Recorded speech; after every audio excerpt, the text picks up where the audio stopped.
Another morning at Kabul airport brings with it more people and more desperate pleas to be allowed in.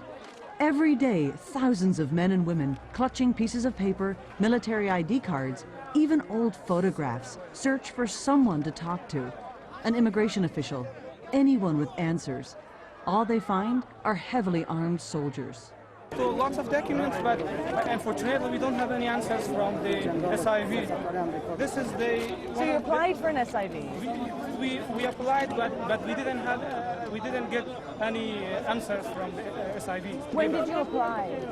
Last week. Last week. Yes. You applied whenever you heard that the evacuation was happening? Yes. SIVs, or special immigrant visas, are meant to be for those who worked as interpreters for the U.S. military here. Getting one has for years been an infuriatingly slow and complex process. Earlier this month, the State Department said Afghans who didn't qualify for the SIV program but were still at risk for their affiliation with the U.S., like those who worked for USAID-funded projects or American news outlets, could apply to the U.S.'s refugee program. In reality, this was too late.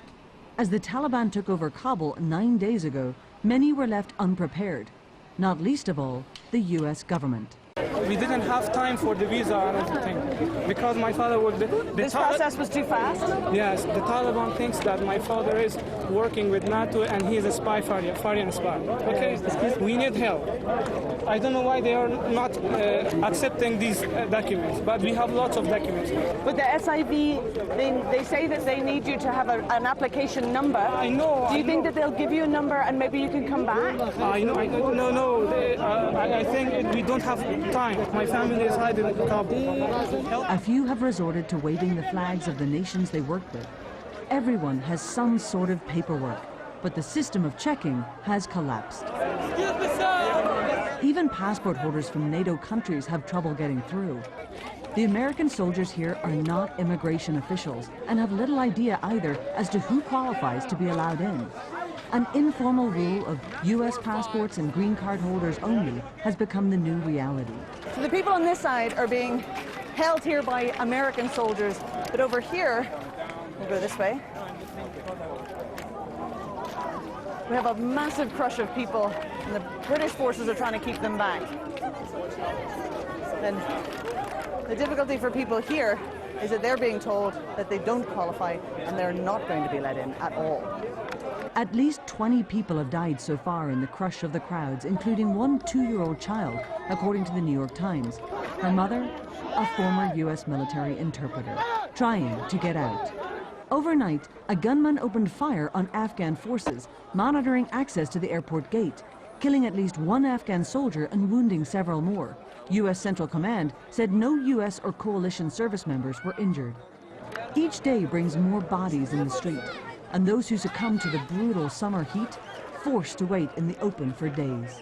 There are no bathrooms. The entire area is an open toilet. Taliban fighters watch on. Even they seem stunned by the situation. Sullivan also confirmed that the U.S. is doing biometric and biographic screening on all Afghan refugees granted admission to the U.S. before they arrive. Today, White House officials reported 28 U.S. military flights have evacuated some 10,400 people from Kabul over the last 24 hours. The U.S. has now relocated about 42,000 people since the end of July. While politicians in Washington scramble to manage the fallout from this crisis, American and Allied soldiers are dealing with it face to face. Almost 6,000 U.S. Marines and paratroopers from the 82nd Airborne Division are on the ground to support the emergency evacuations. No training can prepare soldiers for something like this. A sea of human trauma. It's a near impossible task. One profoundly testing, shaking tempers, and bringing out acts of compassion. Inside the U.S. Air Base, the chaplain for the 82nd Airborne, Lieutenant Colonel Pinky Fisher, in her 16 years of service and spiritual counseling in the military, says she has never had to deal with so many in emotional need. How in demand are you right now?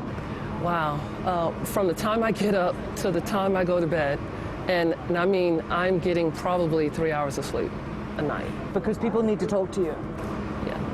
They'll come off shift or even during shift. They'll see me and they'll say, "Chaplain, do you have a minute?" That's usually the call sign. "Chaplain, do you have a minute?" The moral injury of having to turn people away and play a role in their pain is weighing on many here.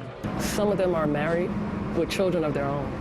And I think they're looking at local nationals and they see their family in their own eyes. And I think that's what pulls them, especially children.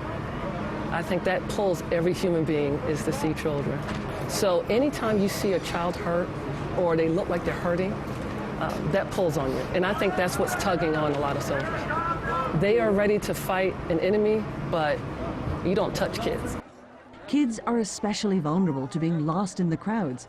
This missing poster appealing for information about a little girl. On the US base, a collection of lost young boys separated from their parents at the gates are being cared for by the US military. He didn't know if his parents in the USA or in Afghanistan. These boys have been through a terrifying ordeal and still aren't sure when or where they'll see their mom and dad. There were so many people at the gate and everyone was pushing, this little boy tells us. For the ones whose parents are on planes to America, officials here have written USA on the back of their little hands. They will follow behind soon, joining these long lines by the runway, shuffling between a life left behind and an unknown new one. These are the fortunate few, for whom promises made by politicians have been kept. Most others will bed down the best they can outside the airport gates, waiting for another day and another chance to make it out of here.